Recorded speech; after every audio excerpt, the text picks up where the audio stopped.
Es muy importante. El propofol, tienen que tener siempre a la mano su tablita de TIVA, ya que las dosis para perfusión van desde 1 a 10 microgramos kilogramo minuto. La dosis que generalmente nosotros utilizamos es de 2 a 5. Esto es muy importante. Cuando van a estar haciendo perfusiones de propo, forzosamente tienen que tener monitoreo de la profundidad anestésica, porque aquí el problema que tenemos, o que si nos pasamos de la concentración, es que el paciente se nos puede quedar extremadamente dormido, puede empezar a hacer brotes de supresión, y entonces ese es un problema para el despertar del paciente. Obviamente hay que recordar que entre más profundo esté el paciente y más efecto de propofol tenga, al despertar puede tener ciertas reacciones adversas. Se han reportado durante un lapso de 1 a 2 horas, dependiendo del paciente, días o semanas, pueden tener episodios de olvido de operaciones básicas de matemáticas, pueden olvidar algunos apellidos, algunos nombres, algunas situaciones que tuvieron de vivencia en esa semana. Entonces es muy importante estar evitando brotes de supresión por ese mismo problema. Y es como les dije, para evitar este problema de que, su paciente, bueno, ya le pusieron todas sus infusiones, terminó el procedimiento y se quede horas y horas dormido, es importante que tengan dos cosas. Primero, a la mano su tablita de TIVA para que no se les vayan a olvidar cuáles son las dosis máximas y sobre todo las concentraciones a las que se deben de pasar los medicamentos. Muy importante, la TIVA no solo es conectar las perfusiones y listo. Cuando van a iniciar TIVA, tienen que dar ustedes su dosis de bolo inicial para que los medicamentos vayan alcanzando su efecto pico. Entonces, aquí abajito viene cómo calcular las dosis de carga de cada medicamento. Es muy importante que sepan que si se pasan de la dosis, ahí vamos a tener esos efectos. Vamos a tener el efecto de que nuestro paciente va a tardar en despertar, entonces los procedimientos que realmente deberían de ser rápidos se nos pueden alargar en el tiempo. Y otro, es muy importante que tengan a su paciente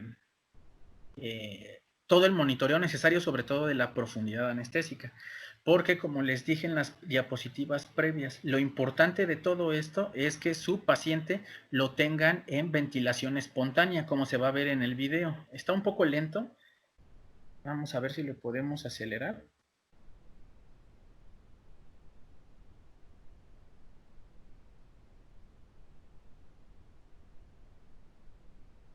Aquí lo importante de esto es que muchas de las veces, ya sobre todo cuando dejen de ser residentes y tengan que pasar estos procedimientos solos, si no es un hospital que cuenta con personal en formación, pues van a estar solos en la sala de operaciones, en el quirófano. Si su paciente se les deprime respiratoriamente, pues se van a atrasar en el registro, se van a atrasar en realizar la nota y entonces por consiguiente van a atrasar los procedimientos que están en espera. Entonces es muy importante que vayan practicando todo esto. A lo mejor a la primera vez no les va a salir, a mí tampoco me salió a la primera, ni en la primera semana, ni el primer mes, pero si no lo están aplicando asertiva con las concentraciones que dice la tablita, pues no van a estar encontrando las dosis a las que se juega cada procedimiento. Muy importante que si lo van a hacer, aquí arribita se ve que tenemos el monitoreo de la profundidad anestésica. Entonces, para poder realizar esto es muy importante que lo tengan. ¿Para qué? Para que puedan realizar esto. Un paciente que le están realizando una fibrobroncoscopía rígida en ventilación espontánea. Y bueno, ¿y cómo saben que es fibrobroncoscopía rígida? Y lo que nos interesa es que despierte rápido con lo siguiente. Aquí vemos cómo se va a retirar el broncoscopio rígido y el paciente ya va a deglutir. Entonces, lo importante de todo esto, de que manejen a sus pacientes con TIVA, es que tengan estos dos escenarios bajo control. La ventilación espontánea y que al término del procedimiento su paciente lo puedan sacar a lo mejor en 1 o 2 minutos del quirófano y ya pueda pasar a recuperación sin ningún problema. Algo muy importante, la TIVA no lo es todo para los procedimientos de broncoscopía. Podemos utilizar otras técnicas como son las técnicas regionales. Esto es muy importante para que todo esto pueda realizarse a la perfección. Entonces, ¿Cómo se realizan los bloqueos de la vía aérea superior? Pues les vamos a hablar principalmente de 3 bloqueos. Para que los puedan realizar es necesario conocer sobre todo la anatomía y especialmente por dónde discurren las vías nerviosas que le dan inervación a la vía aérea superior e inferior. Esto con el fin de disminuir las molestias del paciente y permitir que el procedimiento sea mucho más fácil. Aquí si le quieren agregar un tercer punto, que es la disminución de las concentraciones que van a necesitar de sus fármacos, también es válido. ¿Cuáles son los... ustedes necesitan saber cómo se divide la vía aérea? Aquí tenemos a grandes rasgos los territorios que inervan las 3 grandes divisiones de la vía aérea superior, la media y la inferior, ¿no? Entonces, ¿qué nervios vamos a tener que bloquear o qué nervios necesitamos saber por dónde pasan? Estos 3. El nervio glosofaringeo, el nervio laringeo superior y el bloqueo transtraqueal. El bloqueo transtraqueal se hace porque no se puede bloquear el nervio laringeo recurrente. ¿Qué pasa cuando se estimula de manera indirecta este nervio? Pues se presenta el escenario más temido para cualquier anestesiólogo, que es el cierre completo del orificio glótico, se cierran las cuerdas vocales y eso es una situación de extremada urgencia. Entonces, por eso no se puede bloquear el nervio laringeo recurrente y se opta por, vamos a llamarlo, dormir y darle anestesia a su territorio. Esto se consigue con el bloqueo transtraqueal. Entonces, nada más para recordar, el nervio glosofaringeo tiene 3 ramas que van inervando cada uno de los siguientes territorios. La primera rama da sensibilidad a la lengua, a la vallécula y a la superficie anterior de la epiglotis. Es muy fácil grabarse las ramas. Si nos está hablando de la lengua, pues quiere decir que esta es la rama lingual. La segunda rama inerva las amígdalas, por lo tanto, es la rama amigdalar. Y la pared faríngea, la tercera rama, por lo tanto, es la rama faríngea.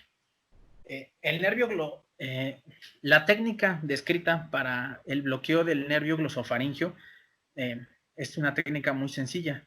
Le pedimos al paciente que abra la boca con una batelenguas, deprimimos la lengua y donde veamos las amígdalas, ahí tenemos 2 opciones. Disparar con lidocaína en spray directamente a las amígdalas, 3 disparos a cada una, 2 veces. O si tenemos un dispositivo que atomiza la lidocaína, como es el dispositivo Magic, no tengo una foto para que lo pudieran ver, ese sería lo ideal, porque con un solo disparo de aproximadamente 5 mililitros bañamos ambas amígdalas sin tener que estar dando disparos. Como no lo tenemos, pues a veces recurrimos a que el paciente abra la boca y podemos utilizar un catéter o la lido en spray y disparar directamente a las amígdalas. Y con esto damos anestesia al nervio glosofaringeo. Se pueden utilizar varias concentraciones de lidocaína. En este estudio se trató de comparar qué lidocaína era mejor, qué concentración, al 1% o al 2%.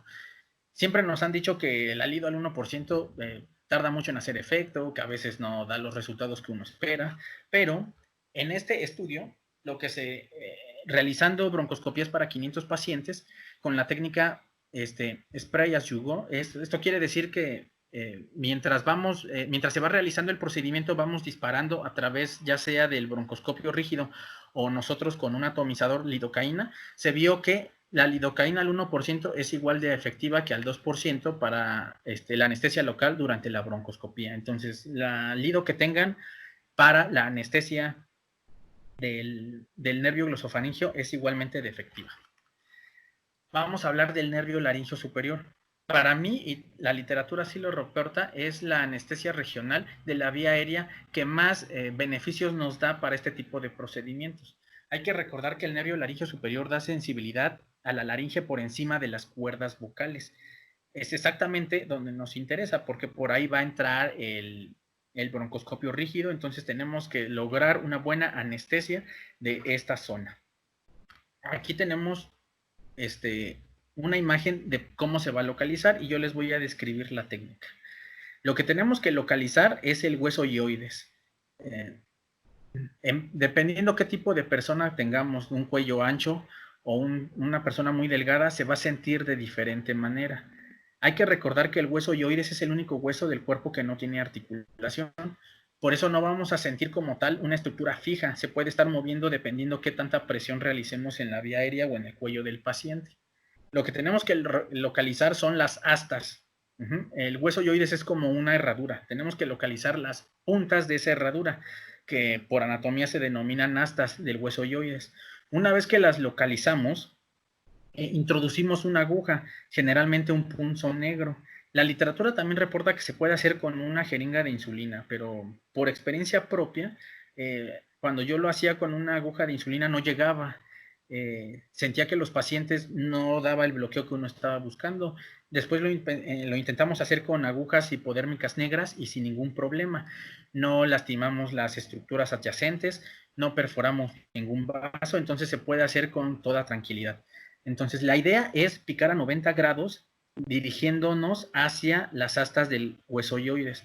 En personas delgadas vamos a chocar con esta estructura ósea. En personas un poco más gordas es imposible, no llegamos a hacer el contacto. Entonces, una vez que se introduce toda la aguja en personas con cuello ancho o en personas delgadas chocamos con las astas, nada más nos direccionamos hacia abajo aproximadamente 3 o 4 milímetros e introducimos la aguja. Aspiramos para ver que no estemos en un vaso e inyectamos la lidocaína.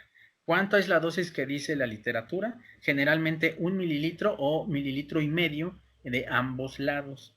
Muy importante, cuando estén bloqueando el nervio laringio del lado derecho, tienen que estar del lado derecho.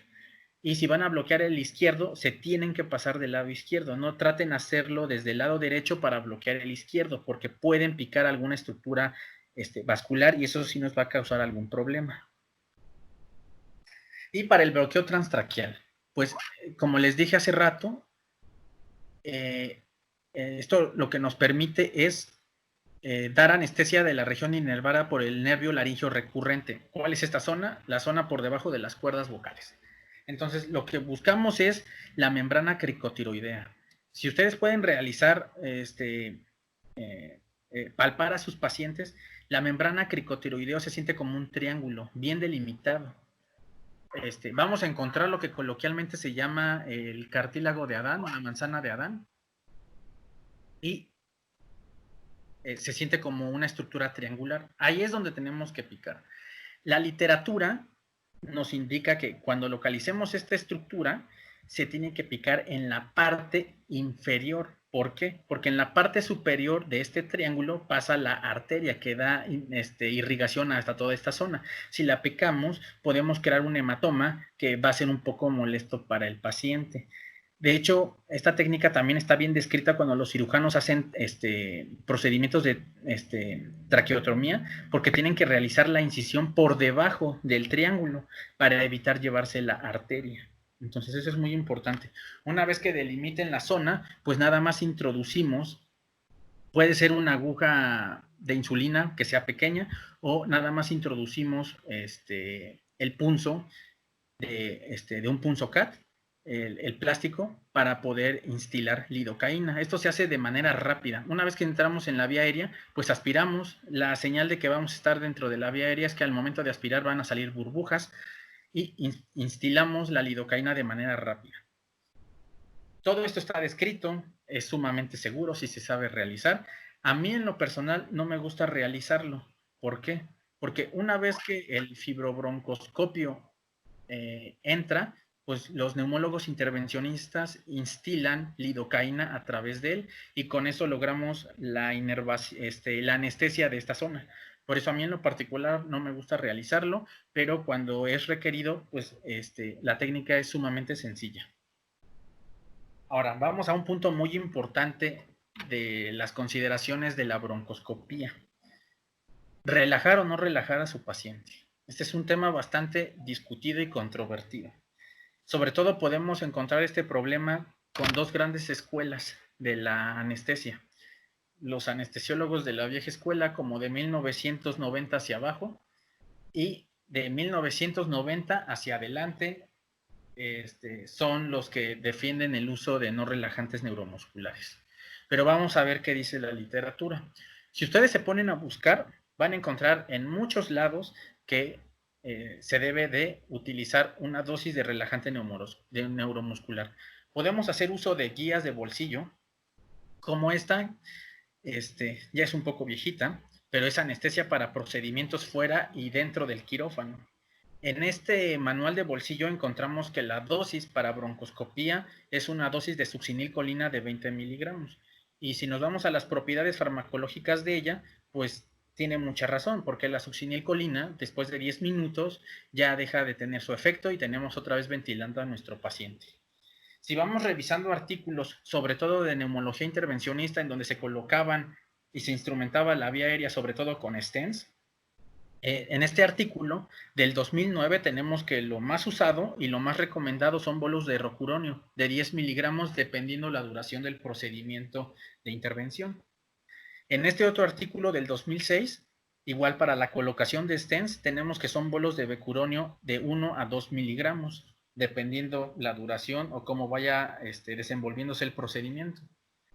En este otro artículo del 2003 son dosis de mibacurio. También es un relajante neuromuscular bastante aceptado. El problema es que en México no lo hay. Hay que recordar que junto con la succinilcolina, son de duración ultra corta.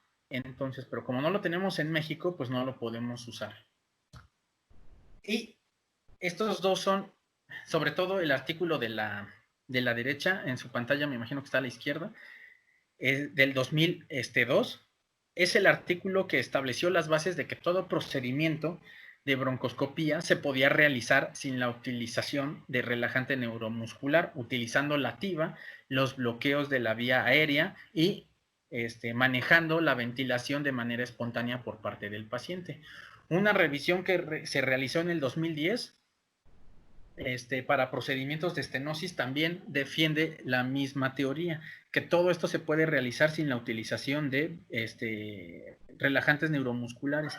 Por lo tanto, sí se pueden realizar. Para llegar a este punto, como les dije hace un momento, lo importante es que vayan practicando la TIVA, sus bloqueos de la vía aérea regional, porque si no, no van a poder realizarlo de esta manera. Algo muy importante, el manejo de líquidos. No voy a ahondar mucho en este tema porque realmente esto se llevaría hasta una semana de clases. Pero tienen que recordar que cualquier procedimiento de cirugía de tórax en este caso, o que vaya a intervenir el pulmón, los pulmones ya se encuentran dañados, sea por lo que sea, por una masa ocupacional, por un proceso neumónico, por un proceso de insuficiencia de distrés respiratorio agudo.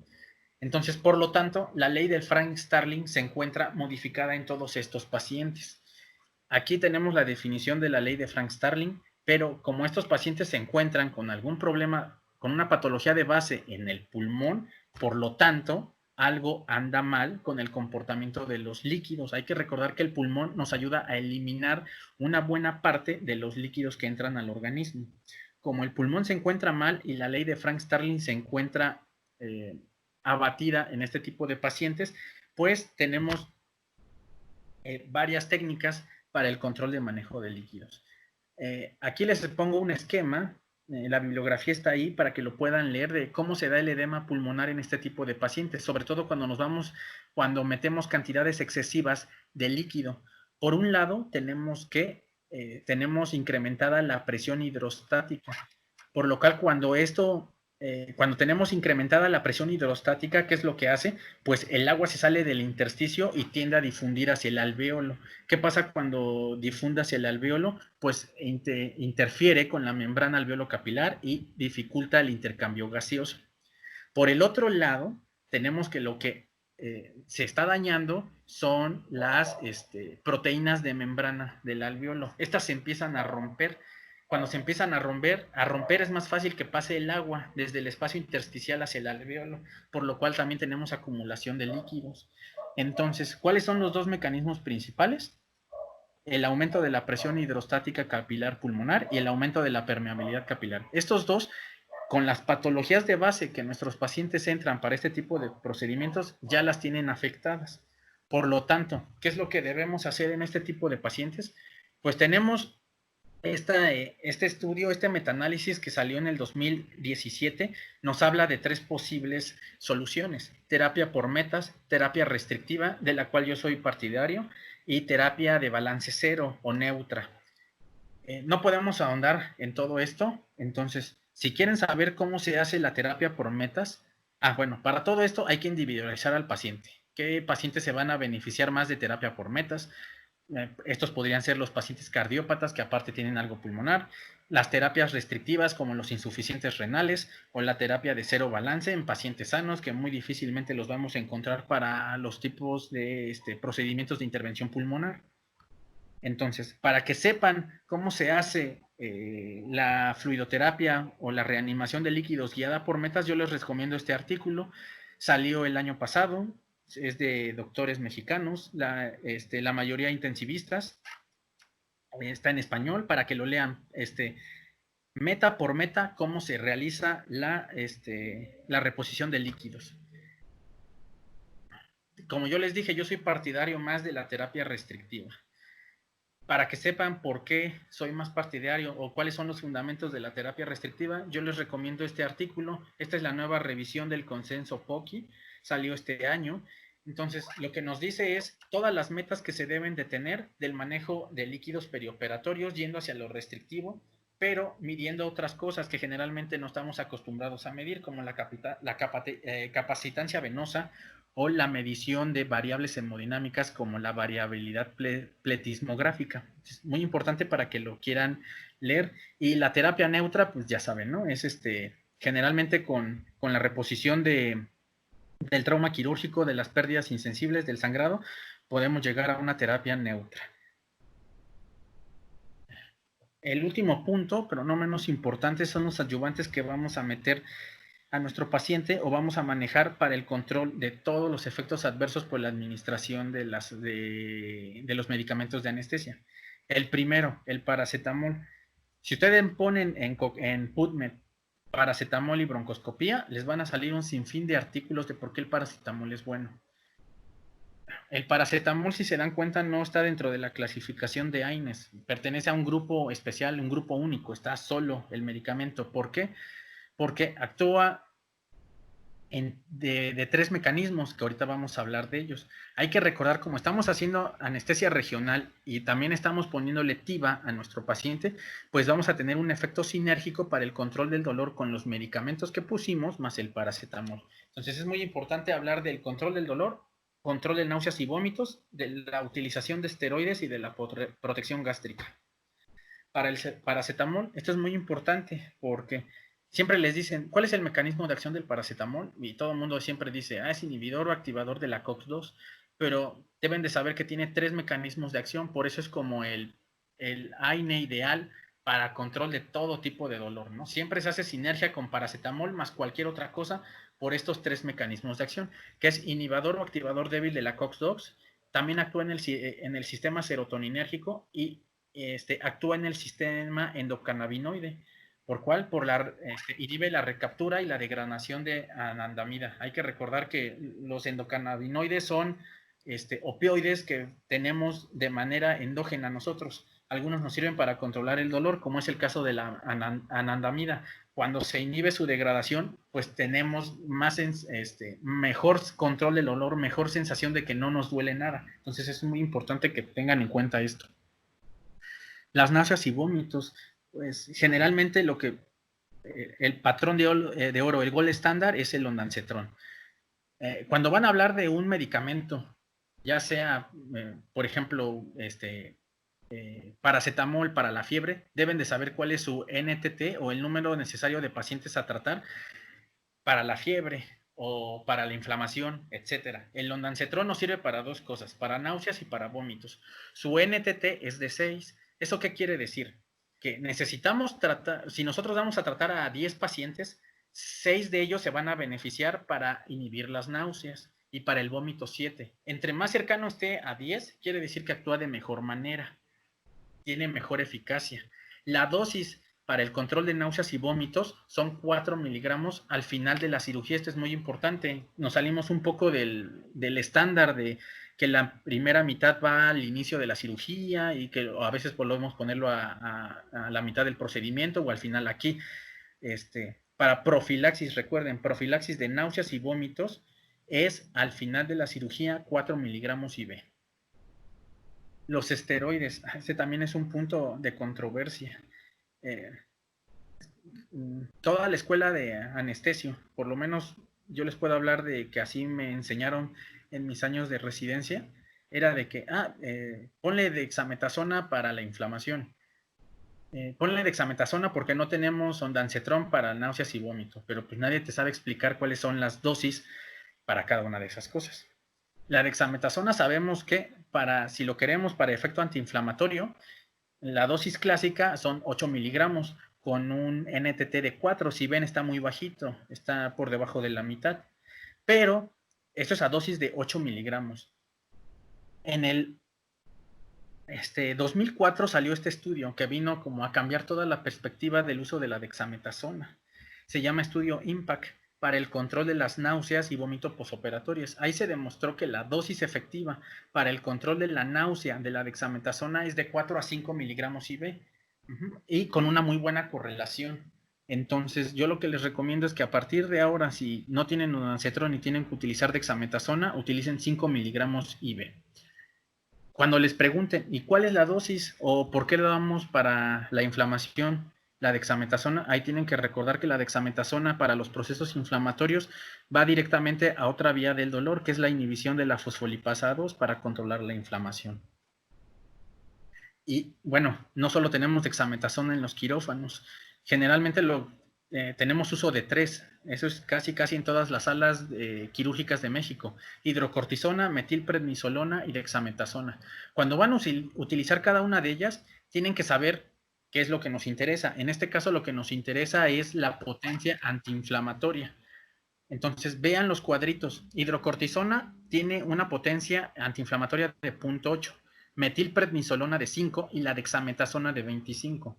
Si se basan en esta tablita, pues lo ideal es utilizar dexametasona. ¿Cuál es el problema de la dexametasona? Que es un esteroide de depósito. Se tiene que depositar primero en el sistema graso, en la grasa, para después liberarse y lograr esta potencia antiinflamatoria. Conclusión, no vamos a tener ese efecto de manera inmediata. Entonces, para tener un efecto de manera inmediata, lo que queremos es, si queremos utilizar algún esteroide, es metilprednisolona, a dosis de 1 o 2 miligramos por kilogramo de peso. Omeprazol, este es también muy importante. Generalmente nosotros, paciente que tiene 8 horas de ayuno, sobre todo si ya está de la tercera edad, le pusimos muchísimos fármacos para la infección gástrica. Sí, esa es una muy buena teoría, pero esa es una idea ya un poco vieja y en desuso. Para dar protectores de la mucosa gástrica tenemos que individualizar, cada paciente tenemos que individualizarlo. Tenemos que ver los efectos adversos versus los beneficios y sobre todo saber si lo vamos a dar a personas de tercera edad. No saben, bueno, espero que sí sepan que el principal efecto adverso del omeprazol es problemas de osteoporosis, porque inhibe la absorción de la vitamina D, que a la larga nos va causando desmineralización ósea. Entonces eso es muy importante, que nosotros no perpetuemos el uso de omeprazol porque le dimos muchos medicamentos o porque estuvo 8 horas en ayuno. ¿Qué es lo que pasa con este tipo de pacientes? Nosotros realizamos el procedimiento, indicamos este medicamento, enfermería lo anota, pasa a piso, enfermería ve en piso esa misma indicación y le vuelve a recetar omeprazol al día siguiente y el siguiente turno para el día siguiente y así sucesivamente hasta que el doctor va y cambia las indicaciones. Entonces es muy importante que vayamos quitando este vicio de a todos los pacientes dar omeprazol por protección gástrica. Sí y no, es individualizar qué tipo de paciente. Y ahorita que está todo de moda, todo es COVID, todo es pandemia, todo es uso de EPP, acaba de salir este artículo hace aproximadamente 4 semanas, en donde parece que la concentración viral de SARS-CoV-2 en los pacientes se ve incrementada por la disminución de la acidez gástrica. ¿Eso qué quiere decir? Que parece que el virus que causa COVID-19 puede sobrevivir más tiempo en medios, disminuye la acidez, como es en el caso del estómago cuando toman omeprazol. Entonces, nada más para que lo tengan en cuenta, de que en este tipo de procedimientos debemos individualizar este tipo de uso. Como cualquier procedimiento, debemos de saber cómo manejar las complicaciones. En esta revisión retrospectiva de procedimientos de broncoscopía, se quisieron analizar cuáles son las principales complicaciones y llegaron a la conclusión de que hipoxia es la principal, con 3.2. Laringoespasmo 1.3, edema laringio 0.9, atelectasias 0.3, neumotórax 0.3, con una mortalidad general de 0.3%. Entonces, es muy importante que sepan tratar cuáles son las técnicas para mejorar la oxigenación en los pacientes, en cualquier tipo de pacientes, cómo tratar el laringoespasmo, cómo tratar el edema laringio, cómo corregir las atelectasias. Eso es muy importante porque si no damos mezcla de gases, ese es uno de los principales factores de aparición de atelectasias. ¿Cómo tratar un neumotórax? Bueno, a lo mejor nosotros no lo vamos a tratar, pero debemos de optimizar el manejo de ese tipo de pacientes. Y bueno, y a todo esto, ¿qué es lo más nuevo que se ha desarrollado en estos últimos años para el manejo de la broncoscopía? Este es un estudio que salió hace 2 años, en donde trataba de comparar la técnica de aplicar lidocaína conforme lo vayamos necesitando y el bloqueo del cricoides. Entonces trataron de ver cuál era más efectivo, si disparar lidocaína o aplicar anestesia regional directamente sobre el nervio cricoides. Entonces, aquí que vieron que lo que mejor tiene correlación es el bloqueo regional del cricoides. Aquí vemos una tablita de los principales síntomas. Dice que es el conteo. El primero tenemos que es el conteo de aparición de tos durante la realización del procedimiento de broncoscopía.